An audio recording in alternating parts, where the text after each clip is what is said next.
Hey guys, and welcome to my channel, Times But a Window. Now in this video, we're going to be going back in time, back to when EG won the minor. Now the point in doing this is to check out CeRq, because he may be the smartest sniper in Counter-Strike. Now in this game, EG go up against G2 on Dust 2, and you guys all know that Dust 2 is Kenny S's map. So let's see how CeRq finds a way to pick them apart.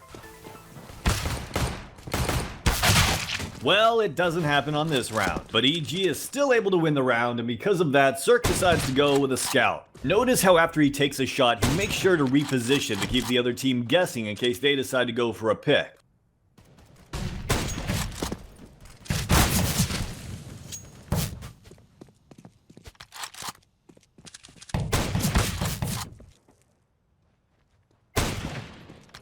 Not only has he managed to damage 2 of them, he's also managed to take down 1. Not only does he manage to slip away, he manages to call for his teammates to back him up.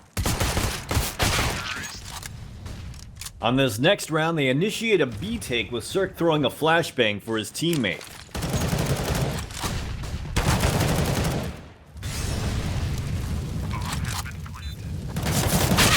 And then he quickly toggles and shoots Lucky in the face. I'm just kidding, guys. He heard the spam and took the shot. Now, as you can see, EG wants to do as much economic damage as possible since this is the first buy round for the CTs. So once again, CeRq flashes over so his teammate can get that kill close to doors.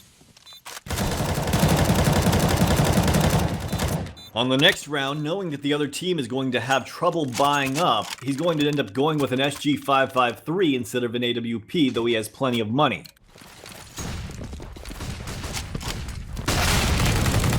Now notice that even though he took a little bit of damage, it did spam that corner because CTs like to sit in that area. He was almost on target to actually take down that guy. In fact, he hit him with the last bullet and took him down to 64 HP.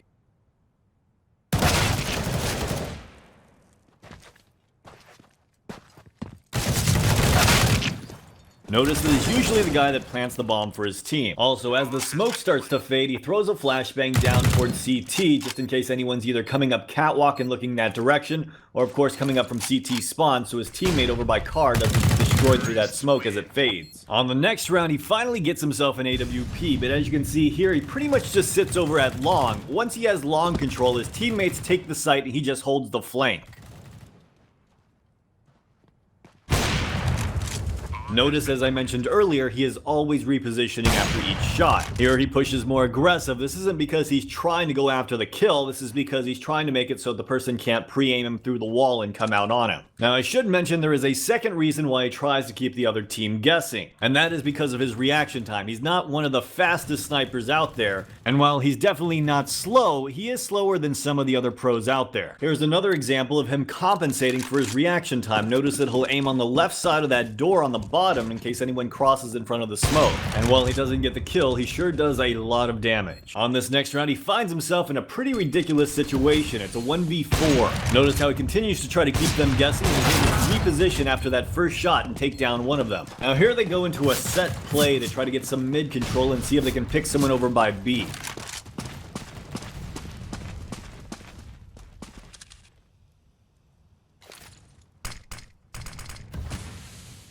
While he's not quite able to hit the shot, look at how he takes catwalk. He goes pixel by pixel because he actually has a little bit of a peak advantage here because of the angle. Basically, while he could see a sliver of the counter-terrorist, the counter-terrorist couldn't see any of him.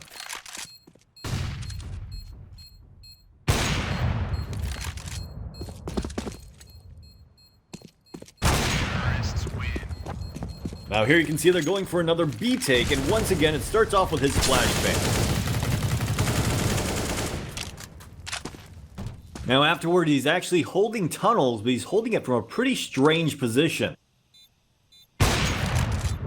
Now the good thing about this position is he can peek out in 3 different ways if they come from door or window, or he can just go hide in tunnels now that he's gotten control of it. On the next round, he has the long spawn, he decides to go for a long pick. Now I know most of you guys know about this already, but for those newer viewers out there, check this out, it's a good way to get an easy pick.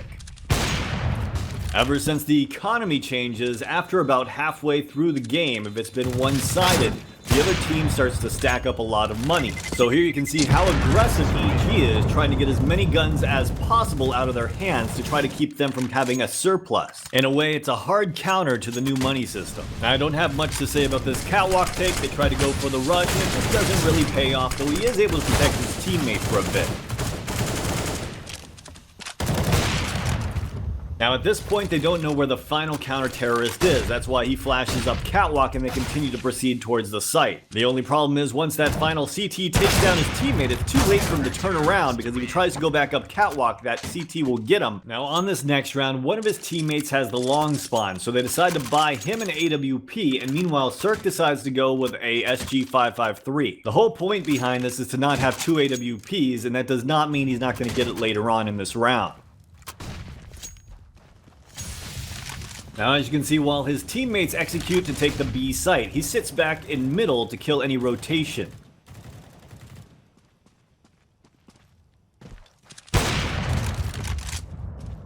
And for the final round, it looks like it's going to be another 4-1 catwalk take.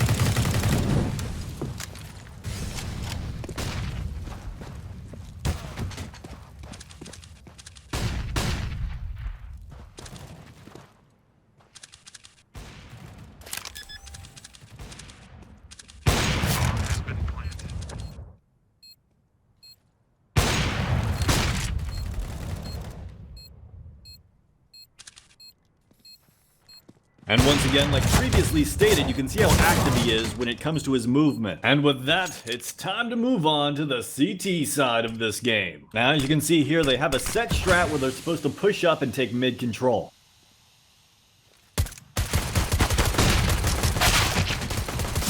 Now after winning that pistol round, they move on to the first gun round where he decides to buy up a scout, and like a lot of top pros will do, he runs across the mid doors and tries to pick from the other door when spotting them out. Here at long, you can see his teammate gets picked off and he gets spotted out. He wasn't able to hit the shot, but he throws a flashbang to allow himself to fall back to car. Now instead of pushing him and probably taking him down since he has 27 health, the T's actually fall back around and allow him to take a new position.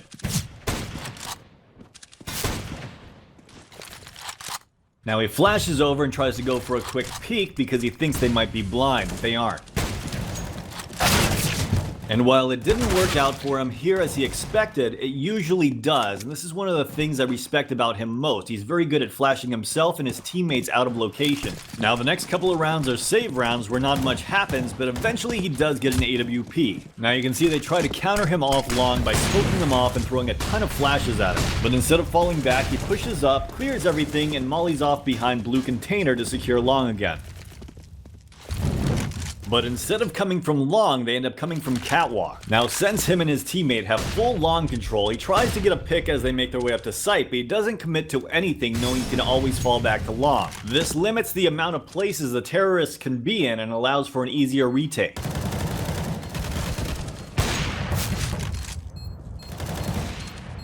And the round finishes off with him covering his teammate as his teammate defuses. On the next round, we see him varying up his position and playing catwalk. The only problem is that they seem to be splitting the site from catwalk and from long, so here he calls for a boost to see if he can get a cheeky kill as they make their way into sight and then falls behind the smoke. Again, he calls for another boost and gets another pick in the sight. This is because they don't expect the angle. On this next round, they call for a 4-man long take, which is pretty rare considering it leaves mid and B kind of exposed. CeRq sits back and double flashes for his teammates in case of a full rush. Then he peeks around the smoke, using it as a bit of a one-way to see if anyone tries to push through their smoke.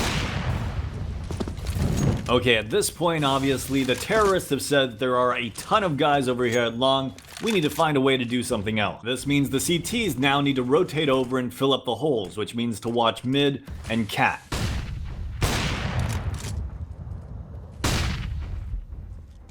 And that's it, guys. What I love about watching him play is he makes the game so much easier for himself than other players seem to do. And as you look through this, you're probably thinking to yourself, wow, I could hit most of those shots. In fact, there's probably only about 4 or 5 extremely skilled shots throughout this entire game. And no, I'm not saying he's a bad player that can't hit shots, but that he's smart enough to know how to set the game up for himself. And given how mechanically skilled Kenny S has proven to be on the other team, you can see how impressive that truly is. Anyways, I hope you guys enjoyed this video. I've been wanting to show you guys this demo for a while, but just haven't had any time. If you'd like to see more videos like this in the future, let me know in the comments below. I hope you guys enjoyed this video, and as always, have a great day.